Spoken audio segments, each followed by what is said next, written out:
ప్రసాదంగా బ్రేక్ఫాస్ట్గా చేసుకునే ఈ కట్టె పొంగల్ రెసిపీని చాలా సింపుల్గా ఎలా చేసుకోవాలో చూసేద్దాము. తక్కువ టైంలో చేసుకోవచ్చు. టేస్ట్ అయితే సూపర్గా ఉంటుంది.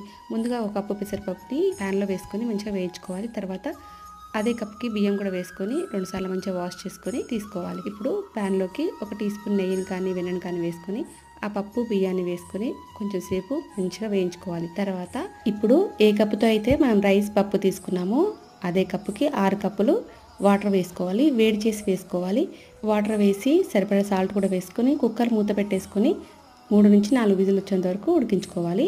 తర్వాత పక్కన ఒక 2 టేబుల్ స్పూన్లకి మనం బియ్యం ఎంత తీసుకున్నామో దాంట్లో సగం నెయ్యిని తీసుకొని మిరియాలు, జీలకర్ర, జీడిపప్పు, పచ్చిమిర్చి, కరివేపాకు, అల్లం వేసుకొని మంచిగా వేగిన తర్వాత ఇంగువ కూడా వేసుకొని పోపు రెడీ చేసుకోవాలి. మనం కుక్కర్లో పెట్టిన తర్వాత తీసి ఒకసారి కలుపుకొని ఇంకొన్ని వేడి నీళ్ళు వేసుకొని ఈ కన్సిస్టెన్సీలో వచ్చిన తర్వాత పోపు వేసుకొని కలుపుకోవడమే. నోట్లో వేసుకుంటే కరిగిపోయే కట్టె పొంగల్ రెడీ అవుతుంది. వీడియో నచ్చితే లైక్